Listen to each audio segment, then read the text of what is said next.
Hello বন্ধুরা, আমি first time আমার বন্ধুদের, দাদাদের, বোনদের সবার ইউটিউব, ফেসবুকের রিলস ভিডিও দেখে ফার্স্ট টাইম আমি চালু করছি ভিডিও। আমি জানি না কেমন হচ্ছে, তো আমি না ভিডিওটা অন করতেই ভুলে গেছি।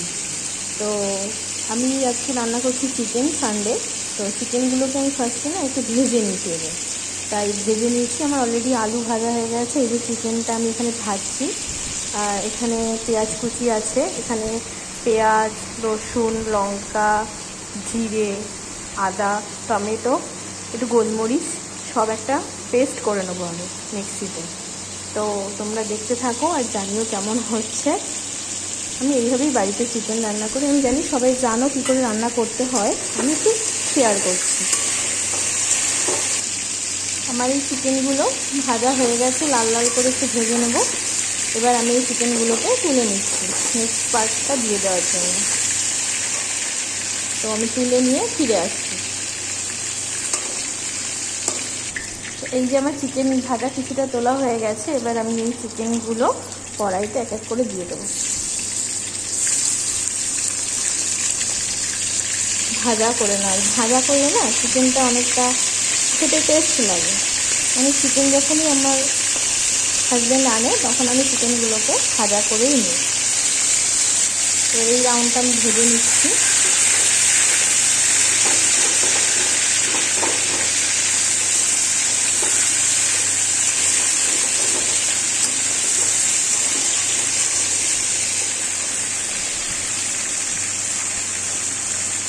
দেখো, রান্নাঘরের সামনেই আমাদের বাগান, তো ফুল গাছ দেখা যাচ্ছে, জবা ফুল গাছ এটা। তো আমি এগুলো ভেজে নিয়ে ফিরে আসছি। আমি কিন্তু তোমাদের সাথে রান্নাটা শেয়ার করছি। আমি জানি তোমরা সবাই চিকেন রান্না করতে পারো। তো আমার রান্নাটা কেমন লাগছে প্লিজ একটু সাপোর্ট করো, কমেন্ট, শেয়ার সব কিছুই করো, জানিও। আমার চিকেনটা এখনও ভাজা হচ্ছে। তো আজকে সানডে, কিন্তু আমাদের বেশি চিকেন আনা হয়নি, কারণ আমার হাজব্যান্ড ডিউটিতে গেছে। আমি আমার শ্বশুরি খাবো, আমার শাশুড়ি হচ্ছে নিরামিষ খায়, আর আমার মেয়েটা একদমই ছোটো, ও তো খেতে পারবে না। ওই চিকেনটা ভাজা হয়ে গেলে আমি না চিকেনটা ভালো করে লেবু দিয়ে ম্যারিনেট করে, লেবু লবণ দিয়ে ম্যারিনেট করে রেখেছিলাম। তাহলে না চিকেনের একটা দেখবে গন্ধ থাকে কেমন একটা, সেই গন্ধটা চলে যায়। তো চিকেনটা ভাজা হয়ে গেলে একটু লাল করে আমি ভেজে নেব, তাই একটু টাইম লাগছে আমার। ভেজে নিয়ে আমি এখানে দেখো গরম মশলা রেডি করে রেখেছি, মানে ফোড়নের জন্য। ফার্স্টে তেলের মধ্যে চিনিটা দেবো, তারপরে জিরে, তেজপাতা, এলাচ, শুকনো লঙ্কা দেবো। দিয়ে আমি পেঁয়াজ কুচি আর টমেটো কুচিটা দিয়ে দেবো। আমি পেস্টেও টমেটো দিই, আবার আমি টমেটো কুচিটাও দিই, যাতে ফ্লেভারটা ভালো আসে। তো আমি এটা ভেজে তুলে নিয়ে আমি আবার তোমাদের কাছে ফিরে আসছি। আর একটা কথা বন্ধুরা, আমার চিকেনটা এখানে ভাজা চলছে, আমি এর মধ্যে একটু টক দই দেবো। তো আমার বাড়িতেই তৈরি টক দই, এই যে এখান থেকে আমি 2 চামচ তুলে নেব।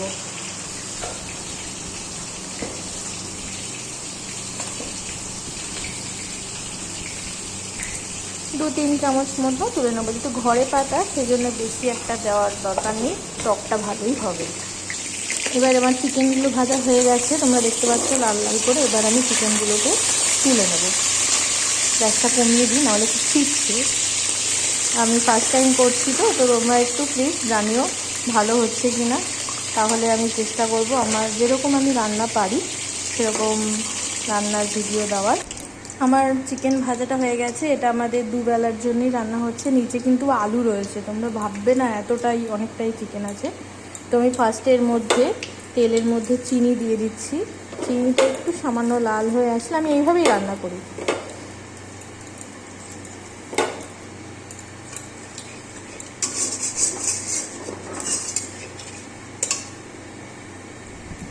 এবার আমি বাদবাকি ফোড়নগুলো সব ঢেলে দিচ্ছি।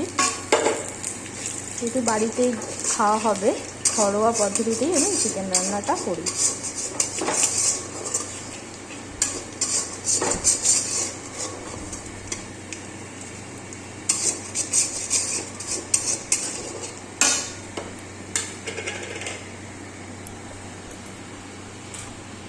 পাশের গ্যাসটা ধরিয়ে আমি একটু গরম জল মাংসে দেওয়ার জন্য বসিয়ে দিচ্ছি কমিয়ে।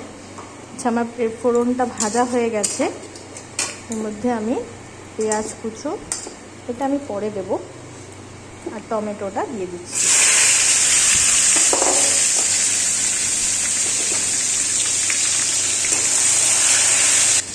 এবার দিয়ে দেব সামান্য নুন, যাতে পেঁয়াজটা টমেটোটা গলে যায়। এবার আমি ওই মেটেটা একটু এর মধ্যে দিয়ে দিলাম। মেটে গিলেটা আমি ভাজি না, মশলার সাথে কষিয়ে নিই। তো মশলাটা একটু কষে আসলে আমি এর মধ্যে পেঁয়াজ, আদা, রসুন, গোটা গোলমরিচ, টমেটো, কাঁচা লঙ্কা, আমি কাঁচা লঙ্কা দিয়েই পুরো রান্নাটা করব। একটু চিনি ফোড়ন দিয়েছি, তেমনি লাল কালারটা অটোমেটিকই চলে আসবে।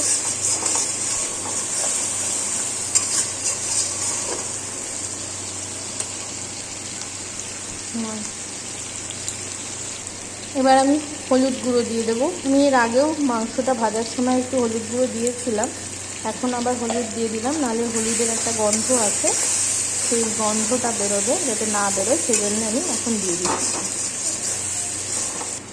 এখানে কিন্তু তেল আমি অল্পই দিয়েছি, চিকেনটা যেহেতু স্কিন সমেত ছিল তাই ওর তেলটা অনেকটা বেরিয়েছে, যেহেতু আমি চিকেনটা ভেজে নিয়েছি। এবার আমি মশলাটা দিয়ে দেবো, যে পেস্টটা বানিয়েছিলাম, পেস্টটা দিয়ে ভালো করে কষিয়ে নিয়ে আমি আবার ফেরত আসছি। আমি প্রায় 7-8 মিনিট ধরে কষাবো মশলাটা। দেখো, মাংসের মশলা থেকে তেল ছেড়ে এসেছে। আমি অনেকক্ষণ ধরে ভালো করে মাংসটাকে কষিয়ে নিয়েছি, তো মাংসের মশলাটা থেকে তেল ছেড়ে দিয়েছে। এবার আমি যে আমার এখানে রাখা আছে মাংস আর আলু ভাজাটা, ওটা আমি দিয়ে দেবো। আমি টক দইটা তার পরে দেবো, এটা আমার ভালো লাগে তাই আমি এইভাবেই রান্নাটা করি। আর এই মাংস ভাজাটা না আমি আমার মা কাকিমাদের কাছ থেকে শিখেছি, যাতে নাকি মাংসের টেস্টটা একটু অন্যরকম হয়ে যায়। তোমরা ট্রাই করে দেখতে পারো আর আমাকে কমেন্ট করে জানাতেও পারো। দেখো বন্ধুরা, আমি কিন্তু এখানে কোনো শুকনো লঙ্কা ইউজ করিনি, আমি বারবার বলছি, আমি কিন্তু কাঁচা লঙ্কাতেই পুরো রান্নাটা করেছি। শুকনো লঙ্কাটা শুধু ফোড়নে দিয়েছি, গোটা শুকনো লঙ্কা।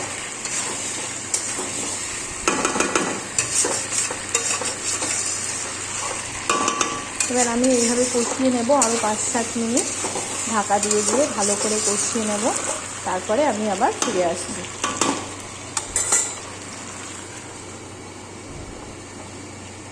তো 4-5 মিনিট হয়ে গেছে, আমি এবার ঢাকনাটা সরাচ্ছি। আমি এর মধ্যে এবার একটু টক দই দিয়ে দেবো। টক দইটা আমি ফেটিয়ে রেখেছি, এই টক দইটা আমি দিয়ে দেবো, দিয়ে একটু নাড়িয়ে দেবো।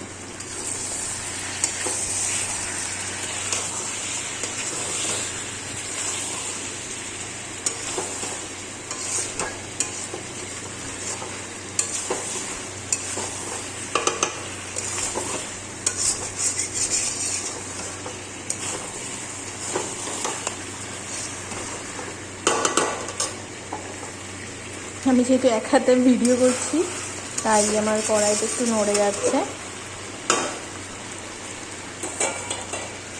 আবার আমি আরও 5-7 মিনিটের জন্য ঢেকে দেবো, গ্যাসটা একটু মিডিয়াম করে দেবো।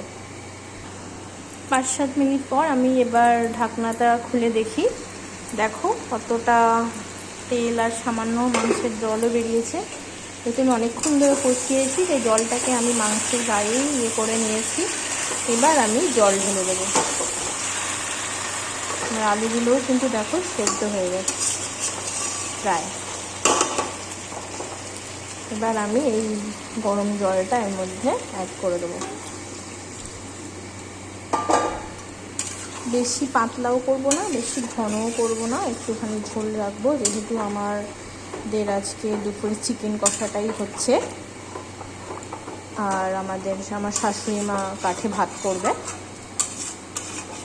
তাই আমি একটু ফোটাবো, একটু কমিয়ে কমিয়ে, আর একটু আলুটা আমার সেদ্ধ হবে, আমি এরকমই জলটা রাখবো।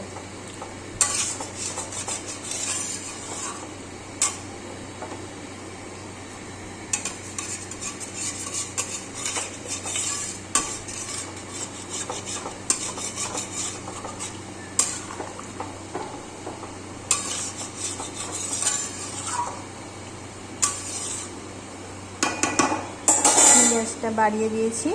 আমি একটু তাড়াতাড়ি করছি, মেয়েটা উঠে গেছে, ওকে স্নান করাতে হবে। তো ফুটলে লাস্টে আমি একটু সামান্য গরম মশলার গুঁড়ো দিয়ে দেবো। দেখো চিকেনেরই তেল বেরিয়েছে, আমি কিন্তু বেশি তেল দিইনি। এবার আমি এর মধ্যে একটু সামান্য করে দিলাম, দেখলাম শুধু কাঁচা লঙ্কা একটু ঝাল হয়নি, তো এটা আমি কালার মশলা দিলাম, তাই কালারও হবে আবার ঝাল একটু সামান্যও হবে। তো দিয়ে এটাকে আমি আবার একটু নাড়া দিয়ে রাখলাম, নাড়া দিয়ে আর 8 থেকে 10 মিনিট ফুটিয়ে আমি গরম মশলা দিয়ে বন্ধ করে দেবো। এটা একটু ফুটুক। তো এই হচ্ছে আমার মাংসের টেক্সচার।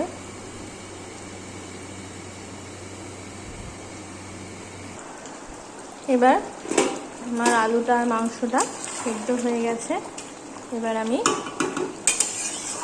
একটু গরম মশলার গুঁড়ো, দেখো আমার আলুটা কতটা সফট হয়ে গেছে, দেখো মানে আমি যদি মাঝখান থেকে ভাগ করি তাহলে ভেঙে যাবে। এই দেখো অনেকটা ভেঙেও গেছে কিছু কিছু আলু। তোমার আলু আর মাংসটা ভালো করে সেদ্ধ হয়ে গেছে। আমি একটু ঝোল টানিয়ে নেব, তাই জন্য গ্যাসটা বাড়িয়ে দিলাম।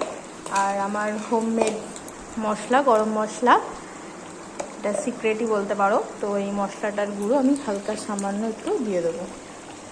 এটা দিলে না ফ্লেভারটা খুব ভালো আসে, আর আমার শ্বশুরমশাই খেতেও খুব ভালোবাসেন। তো হয়ে গেছে আমার চিকেন রান্না। তো আমার চিকেন রান্না করতে অনেকক্ষণই সময় লাগে। তো এটা আমার ফার্স্ট ভিডিও, আমি ট্রাই করলাম।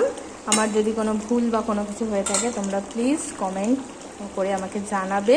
তোমরা একটু সাপোর্ট করো আমাকে, আমিও তোমাদের মতো চেষ্টা করছি, জানি না পারবো কি না, তাও একটু ট্রাই করছি। তাই আমার ফার্স্ট ভিডিওই আমি একটু ভালো কিছু দিয়ে ভিডিওটা শুরু করলাম। এ দেখো কালারটা। অনেক ধন্যবাদ তোমাদের ভিডিওটা দেখার জন্য। আমি ট্রাই করব এরকম সুন্দর সুন্দর ভিডিও দিতে। তোমরা যদি কিছু দেখতে চাও আমাকে জানাবে, অবশ্যই আমি ট্রাই করব। চলো আজকের মতো এখানেই টাটা, আবার পরের ভিডিওতে দেখা হচ্ছে।